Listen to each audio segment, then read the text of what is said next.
Hey guys, welcome back to my channel. तो ये third part है हमारी फाइनेंशियल मॉडलिंग प्लेलिस्ट का। तो अभी तक हमने इनकम स्टेटमेंट बना ली थी, बैलेंस शीट हिस्टोरिकली बना ली थी और हमने कुछ लाइन आइटम्स बैलेंस शीट के फोकस कर दिए थे। Now we are left with cash and cash equivalents और शेयर होल्डर्स इक्विटी।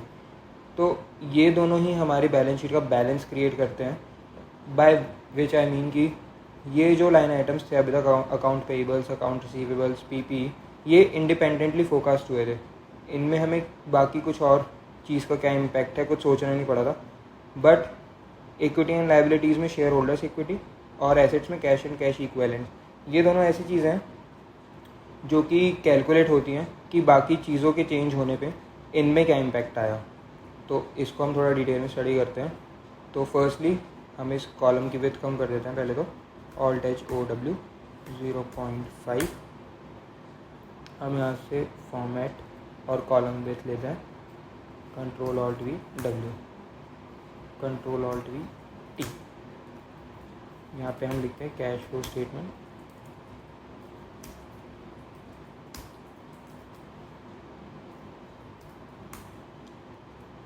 इनको हम लिंक करते हैं इधर से।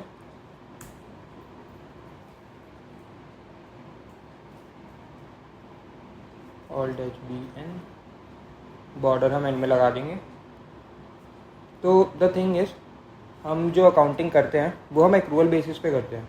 एक्रूअल बेसिस का मतलब है इट डजेंट मैटर कि आपको कैश मिला कि नहीं मिला पूरे साल में। अगर आपने सेल की है तो उसको हम सेल कंसीडर करेंगे, डजेंट मैटर कि उस पर कैश मिला है कि नहीं मिला। विच मीन्स ये जो हमें सेल का अमाउंट गिवन है या हमने जो फोरकास्ट किया है, it can be on credit basis और कैश बेसिस। तो हो सकता है कि इसमें 60% क्रेडिट हो और 40% ही कैश हो। तो वो दोनों ही इसमें इंक्लूडेड है। तो कैश फ्लो स्टेटमेंट हम कैलकुलेट करते हैं बेसिकली ये जानने के लिए कि कितना इसमें से कैश में कन्वर्ट हुआ या कंपनी ने पूरे साल में कितना कैश जनरेट किया। वो पर्पस होता है कैश फ्लो स्टेटमेंट का। बेसिकली हम cash and cash equivalents he focus करते हैं ना कैश फ्लो स्टेटमेंट से। तो कैश फ्लो स्टेटमेंट का पर्पस यही होता है कि कंपनी ने पूरे साल कितना कैश जनरेट किया।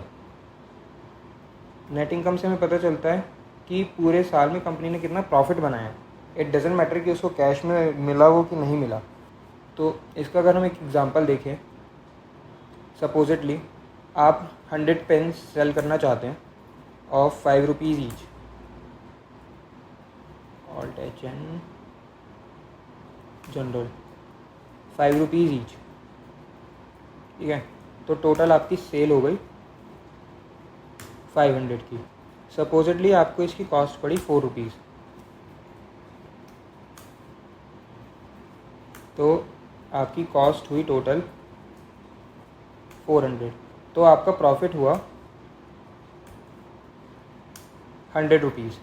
तो अभी आपको अगर आपके जितने भी कस्टमर्स थे उन्होंने आपको बोला कि मैं अभी कैश नहीं दे सकता, मैं आपको कैश 1 महीने 2 महीने बाद दूंगा, तो आप अपनी अकाउंटिंग की जो इनकम स्टेटमेंट बनाएंगे उसके अकॉर्डिंग आपका प्रॉफिट 100 है। बट 1 महीने तक जब तक आपको कैश रिसीव नहीं हुआ तो आपके पास कैश तो कुछ भी नहीं आया ना, आपके सिर्फ 400 रुपीज़ गए हैं। तो आपका ऑपरेटिंग में आपका -400 है। आपके ऑपरेशन में आपके 400 रुपये गए हैं, आपको कुछ मिला नहीं है। तो ये एग्जांपल अभी सिर्फ आपको ये कॉन्सेप्ट समझाने का था कैश एंड कैश इक्विवेलेंट्स का। अब हम कैश फ्लो स्टेटमेंट पे आते हैं। तो कैश फ्लो स्टेटमेंट में हम डायरेक्टली नहीं देखते कि कैश आ रहा है या जा रहा है। हम नेट इनकम से स्टार्ट करके देखते हैं कि नेट इनकम से हमने स्टार्ट किया, उसके बाद जितने हमारे नॉन कैश एक्सपेंसेस थे उसका क्या लॉजिक होता है, उनको ऐड क्यों करते हैं। उसके बाद हम जाते हैं कैश फ्लो फ्रॉम ऑपरेशंस पे, फिर हम कैलकुलेट करते हैं cash flow from investing activities, फिर हम कैलकुलेट करते हैं cash flow from financing activities. अब हम एक एक करके हर चीज़ को देखेंगे कि कौन सी चीज़ कैसे कैलकुलेट होती है। तो हम सबसे पहले स्टार्ट करते हैं नेट इनकम से, जैसा कि मैंने आपको बताया। तो हमें कैश फ्लो स्टेटमेंट बनाने के लिए इनपुट की ज़रूरत है ही नहीं किसी भी। हम क्योंकि यहाँ पे इसको एडजस्ट कर रहे हैं, तो जैसे पीपी शेड्यूल हमने एक सपोर्टिंग शेड्यूल बनाया था ना, कैश फ्लो स्टेटमेंट भी वैसे ही कुछ है।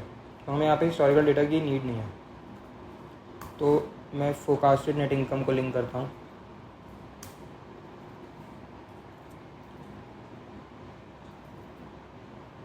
उसके बाद हम इसमें वापस ऐड करेंगे हमारे non cash expenses.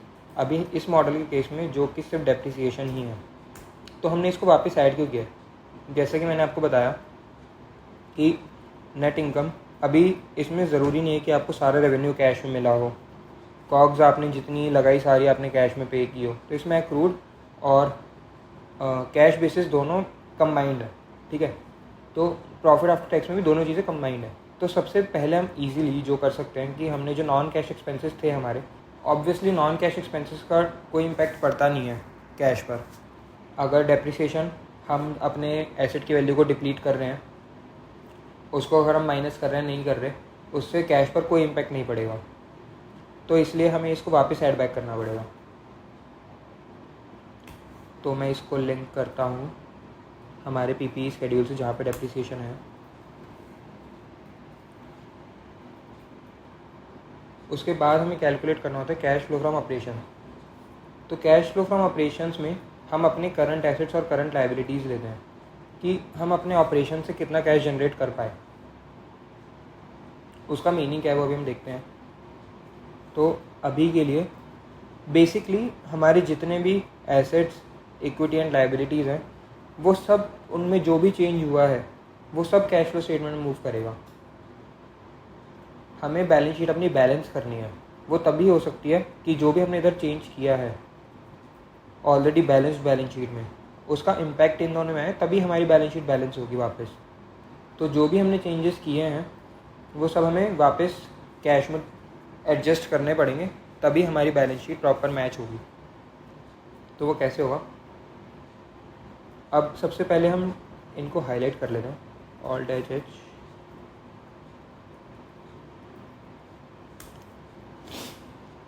Cash and cash equivalents तो हमें मिलेगा ही, तो उसको हाईलाइट करने की नीड नहीं है।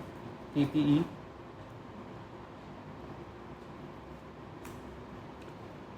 Other assets, share holders equity, accounts payables, other liabilities, हमने सबको हाईलाइट कर लिया क्योंकि सब कुछ ही हमारा कैश फ्लो स्टेटमेंट में मूव करेगा।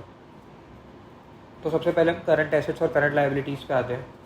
करंट एसेट्स, करंट लायबिलिटीज़ इसलिए क्योंकि इस पार्ट के बाद हम कंपनी का change in working capital calculate करते हैं।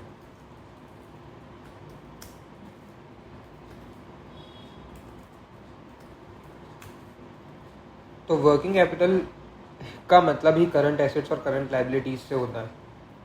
तो इसलिए सबसे पहले हम अपने करंट एसेट्स और करंट लायबिलिटीज़ से देखेंगे। तो फर्स्ट इज़ अकाउंट्स रिसीवेबल्स। तो हमें यहाँ पे दिख रहा है कि 24 पीरियड एंड में हमारे अकाउंट्स रिसीवेबल्स थे 53,577 और 25 पीरियड एंड में वो है 56,494। यानी कि हमें जो पूरा साल है 24 और 25 के बीच का, आई मीन 24 की एंडिंग डेट और 25 की एंडिंग की डेट के बीच में जो पूरा साल है, उसमें जो हमारे अकाउंट्स रिसीवेबल्स बढ़े हैं वो बढ़े हैं। पहले हम यहाँ पे डिफरेंस देखते थे, किस डिफरेंस से बढ़े हैं। 297, इसको मैं इधर पेस्ट कर देता हूँ, और इधर 3955। तो इसका मतलब क्या है? हमें जो पहले हमारे डेटर्स थे उनसे इतना पैसा लेना था 53,577 और 2025 में हमें उनसे 56,494 लेना है। यानी कि पूरे साल में जो हमारे डेटर्स हैं वो 2917 से बढ़े हैं। 2917 से अगर डेटर्स बढ़े हैं तो इसका मतलब जो हमारा रेवेन्यू है उसका इतना पार्ट क्रेडिट पर गया है, हमें कैश नहीं मिला उसका, और हमने इसको नेट इनकम में इंक्लूड कर रखा है क्योंकि रेवेन्यू में दोनों चीज़ें हैं। तो इस पार्ट को हमें माइनस करना पड़ेगा क्योंकि ये कैश तो हमें मिला नहीं है, ये तो हमारे अकाउंट्स रिसीवेबल में गया है नेट। Same for this. तो इसलिए हम यहाँ करेंगे, यहाँ मैं लिखता हूँ less increase in accounts receivables. तो जो same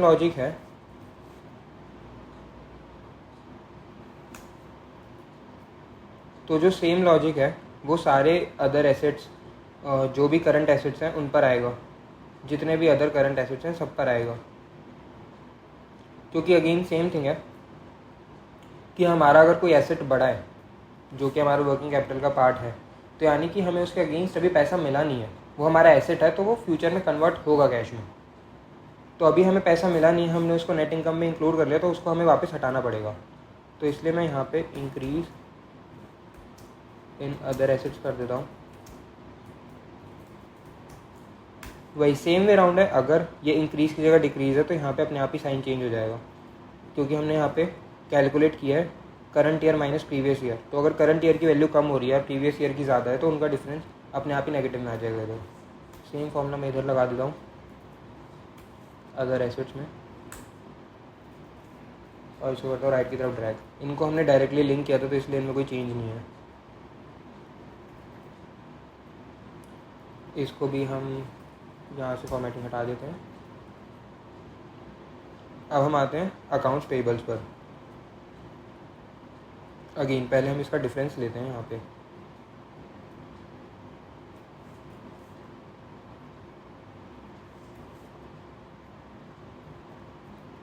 this minus this.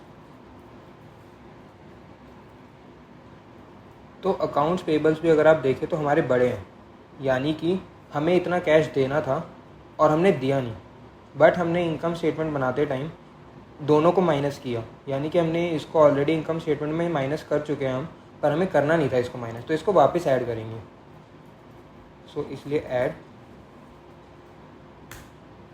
Increase in accounts payables. Same other liabilities के लिए भी होगा, सॉरी,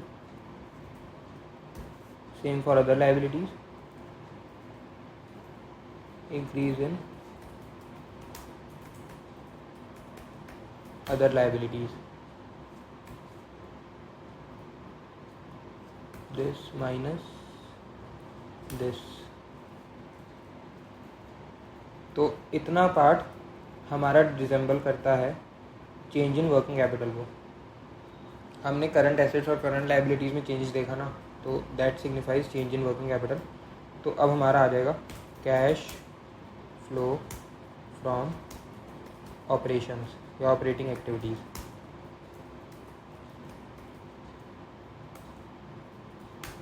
इसको हम बोल्ड करते हैं, net income plus depreciation minus sum of change in current assets plus sum of change in current liabilities. इस पर बॉर्डर डालते हैं, ऑल्ट एच बी पी, इसको करते हैं राइट में ड्रैग। तो अब ये क्या सिग्निफाई कर रहा है कैश फ्लो फ्रॉम ऑपरेशन हमारा? हम कह रहे हैं कि हमने पूरा साल जो था इतना हमने प्रॉफिट अर्न किया 5784 और 54144, बट हमने कैश पूरे साल अपने ऑपरेशन से अर्न किया 54057 56477, बट इट डजेंट मीन कि ये हमारा कैश और कैश इक्विवेलेंट्स का एंडिंग बैलेंस होगा। इसके बाद हमने कुछ पैसा इन्वेस्ट भी किया होगा, जैसे कि हमने पीपी में डाला था, इधर एडिशंस किया, तो यानी कि हमने कैश को इन्वेस्ट किया इन पीपी। उसके अलावा हो सकता है कि हमने कुछ फाइनेंसिंग एक्टिविटी की हो। फाइनेंसिंग एक्टिविटी का मतलब हमने कुछ इक्विटी शेयर्स इशू किए हो, और या फिर हमने जो डेट था अपना रीपरचेज़ किया हो या फिर उसको इशू किया हो, ऐसा कुछ किया हो, या फिर हमने डिविडेंड पे किया हो। अगर मैं आपको इस कंपनी की डिविडेंड हिस्ट्री दिखाऊं, ये रहा डिविडेंड, कैसे सोर्स क्या है इस पर हम बिल्कुल बाद में आएंगे। तो आप यहाँ देख सकते हैं कि नेट इनकम अगर मैं दिखाऊँ हिस्टोरिकली तो इट्स 38,000 42,000 46,000, और डिविडेंड हिस्ट्री देखोगे तो इसमें अराउंड 30%, यहाँ पे ऑलमोस्ट पूरा ही दे दिया नेट इनकम एज डिविडेंड, यहाँ पे भी अराउंड 50% डिविडेंड पे किया। तो डिविडेंड हिस्ट्री इस कंपनी की काफ़ी अच्छी है। तो फाइनेंसिंग एक्टिविटीज़ में डिविडेंड भी आ सकता है। तो अभी हम आगे cash flow from investing activities और cash flow from financing activities भी देखेंगे। उसके बाद हम कुछ कह सकते हैं कि हाँ कि कंपनी का इतना था एंडिंग कैश और कैश इक्विवेलेंट। तो चलिए अब हम आते हैं अपने cash flow from investing activities पर। अभी हमें जो लाइन आइटम्स यहाँ अपने बैलेंस शीट में दिख रही है, अकाउंट्स रिसीवेबल्स हमने इसकी एडजस्टमेंट कर ली, अदर एसेट्स की हमने कर ली, अकाउंट्स पेबल्स की कर ली। अब इसके अलावा पीपीई बचता है, शेयर होल्डर्स इक्विटी बचता है, अदर लाइबिलिटीज़ भी वी हैव डन, इस पे से भी हटा देते हैं। तो पीपीई ही हमें दिख रहा है कि जिसमें कंपनी इन्वेस्ट कर सकती है। तो यहाँ पर अगर परचेज़ है तो इट शुड बी नेगेटिव, क्योंकि अगर पीपीई में की हम परचेज़ कर रहे हैं तो इसका मतलब है कि हमने कैश दिया है, तभी हमने परचेज़ किया ना। अगर हमें प्रॉपर्टी प्लांट इक्विपमेंट ख़रीदना है तो उसके लिए हम पैसे देंगे, अगर हम उसकी सेल करेंगे तो हमारे पास कैश आएगा। सेल ऑफ पीपीई, तो इसके लिए हम क्या करते हैं, इसको हम डायरेक्टली अब यहाँ पे पीपीई स्केड्यूल में अगर हम आए तो हमने एडिशंस को प्लस दिखाया था और डिलीशंस को माइनस दिखाया था। तो हमें यहाँ पे इसका उल्टा करना है, क्योंकि यहाँ पे हम कैश के लॉजिक से सोचेंगे। अगर हम पीपीई ख़रीदेंगे तो हमारे 5,000 जाएंगे, है ना, और अगर हम पीपीई की सेल करेंगे तो 5,000 आएंगे। तो वहाँ पे जो भी होगा उसका अपोजिट यहाँ पे होगा। इसको मैं यहाँ से कॉपी करता हूँ फॉर्मेटिंग को, या इसको डायरेक्टली पेस्ट कर लिया। कैश फ्लो फ्रॉम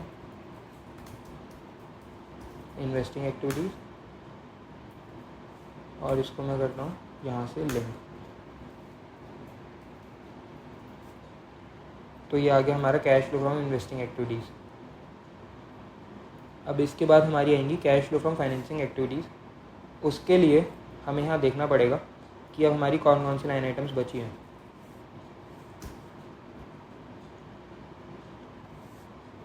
अब हम जैसा कि देख सकते हैं अब सिर्फ हमारा शेयर होल्डर्स इक्विटी बचा है। डेट हमने इस मॉडल में कंसिड्यूट नहीं किया क्योंकि फिर वो थोड़ा कॉम्प्लिकेटेड ज़्यादा हो जाता। अभी इस मॉडल का पर्पज़ था कि आपको फाइनेंशियल मॉडलिंग आ जाए कि वो करते कैसे, उसके पीछे का लॉजिक क्या होता है पूरे मॉडल को बिल्ड करने का, तो इसलिए हमने डेट को इन्वॉल्व नहीं किया। तो फाइनेंसिंग एक्टिविटीज़ में डेट तो नहीं आएगा, सिर्फ शेयर होल्डर्स इक्विटी आएगा। शेयर होल्डर्स इक्विटी भी अभी हम कंसीडर कर रहे हैं कि हम उसको विड्रॉ नहीं कर रहे, अभी हम जो भी कर रहे हैं शेयर होल्डर्स को हम सिर्फ डिविडेंड की फॉर्म में देंगे। तो डिविडेंड की फॉर्म में अगर हम देंगे तो हमारा कैश जाएगा, है ना। तो डिविडेंड का इम्पैक्ट भी पीपी की तरह है, वो भी नेगेटिव ही होगा। ओके, तो हम यहाँ पे लिखते हैं डिविडेंड्स पेड। बट आपको दिख रहा होगा अभी पूरे मॉडल में कहीं पे भी हमने डिविडेंड की बात नहीं की, तो हम डिविडेंड का नंबर कहाँ से लेंगे। तो अभी जैसा कि आपको हमारे इनपुट्स में दिख रहा है डिविडेंड हमारे पास यहाँ पे है, बट इसको अभी हमने फोकस नहीं किया, तो उसके लिए हम यहाँ पे एक अलग से स्केड्यूल बनाएंगे। इसकी फॉर्मेटिंग हम यहाँ से लेते हैं, ऑलरेडी यहाँ लिखते हैं हम डिविडेंड पेड, यहाँ पे डिविडेंड का अमाउंट, और यहाँ पे डिविडेंड पे आउट रेशियो।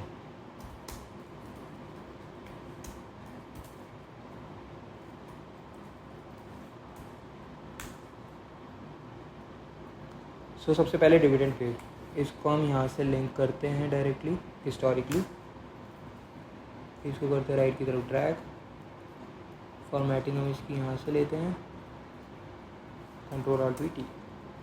तो ये हमारा डिविडेंड आ गया। अब डिविडेंड पे आउट रेशियो का क्या मतलब है।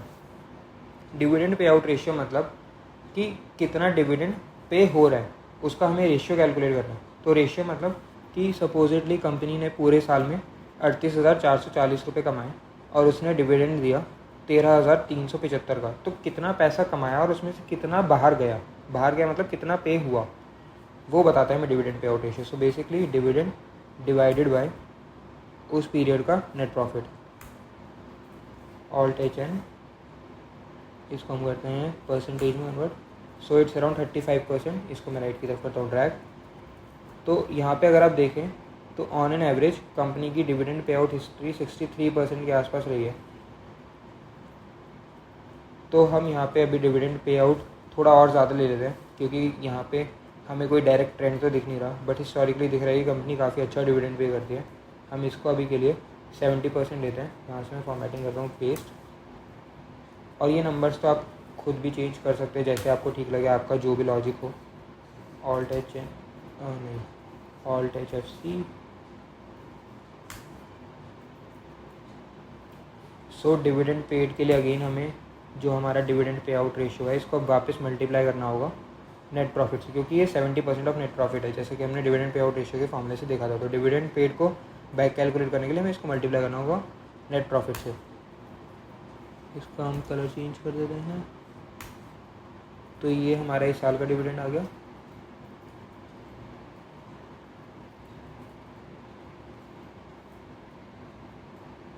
इसको करते हैं ऑल्ट एच बी टी। तो हम कह रहे हैं कि कंपनी 2025 में 35,000 के अराउंड डिविडेंड देगी और 26 में 37,000 के अराउंड।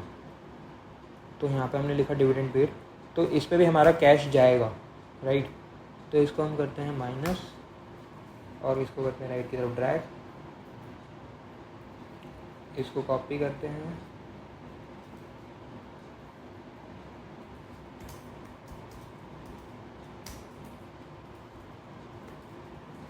ये आ गया हमारा cash flow from financing activities.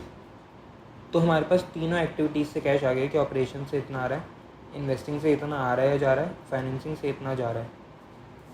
इससे हमें पता चलेगा कि पूरे साल में चेंज इन कैश कितना है।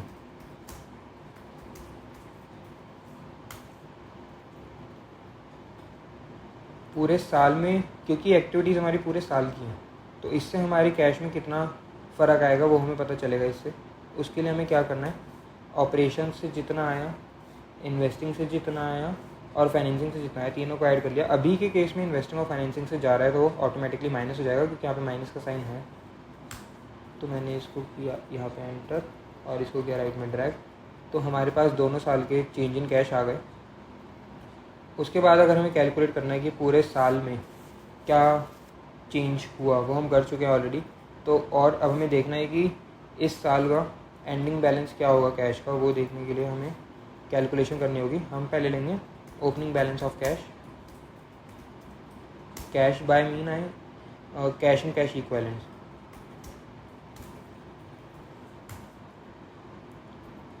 तो 2025 का ओपनिंग बैलेंस 2024 का क्लोजिंग बैलेंस होगा।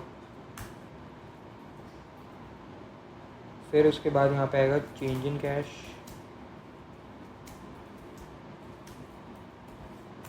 जो कि हमने ऊपर कैलकुलेट किया ही है। इसको हम करते हैं राइट में ड्रैग, फिर हमारे पास आ जाएगा क्लोजिंग बैलेंस ऑफ कैश। इसको करते हैं कॉपी पेस्ट।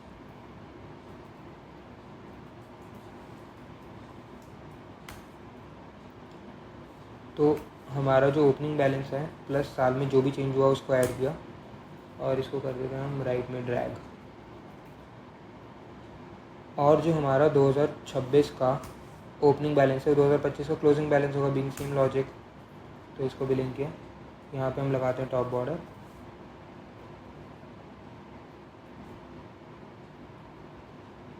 यहाँ करते हैं ऑल्ट एच बी टी। तो हमारा कैश फ्लो स्टेटमेंट भी रेडी है। इसको हम लिंक करते हैं क्लोजिंग बैलेंस के साथ।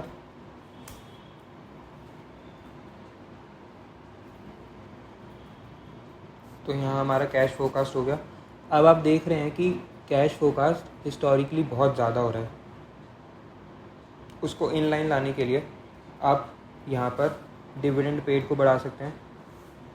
उसको मैं थोड़ा इन लाइन लाने के लिए इनको 80% करके देखता हूँ। यहाँ पे थोड़ा सा एब्सेंस बना रहा है, इसको हम थोड़ा और बढ़ा देते हैं, 85 कर देते हैं। तो यहाँ पे अब हमारा कैश काफ़ी सेंसिबल लग रहा है। यहाँ से अब मैं हटा देता हूँ इसको। नाउ यू कैन सी यहाँ पे चेक्स आ रहे हैं अभी, क्योंकि हमारा शेयर होल्डर्स इक्विटी बचा है। अब शेयर होल्डर्स इक्विटी का क्या लॉजिक होता है मैं आपको वो एक्सप्लेन कर देता हूँ, कैसे ये बिल्डिंग ब्लॉक बनता है।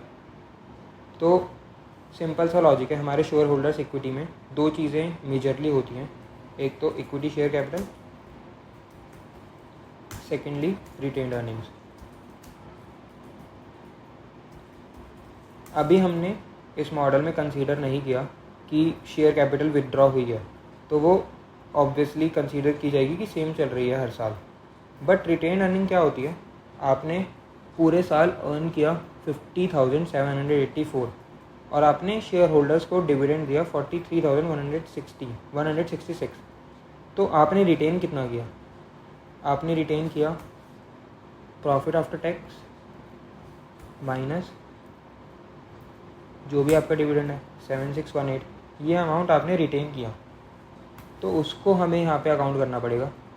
तो हमारा शेयर होल्डर्स कैपिटल का ओपनिंग बैलेंस होगा प्रीवियस ईयर का क्लोजिंग बैलेंस, ठीक है। उसमें हम ऐड कर देंगे कि हमने पूरे साल में कितना प्रॉफिट अर्न किया और इसमें से माइनस कर देंगे हमने डिविडेंड कितना पे किया। तो इससे हमारा शेयर होल्डर्स इक्विटी आ जाएगा। तो आप देख सकते हैं यहाँ पे ये वाला चेक जा चुका है और इसको हम कर देते हैं राइट की तरफ ड्रैग तो यहाँ पे हमारा सेकंड चेक भी गया। तो यहाँ पे हमारा फाइनेंशियल मॉडल होता है कंप्लीट। इसकी फॉर्मेटिंग कर देते हैं, Alt+BT। तो अब ये हमारा 3 स्टेटमेंट इंटीग्रेटेड फाइनेंशियल मॉडल है। अब आप यहाँ पे कुछ भी एडजस्टमेंट चेंज करके देख सकते हैं, मॉडल अकॉर्डिंगली फ्लो होगा और उसके अकॉर्डिंगली ही हमारे पास operating activities, investing activities, financing activities calculate होकर आएंगी।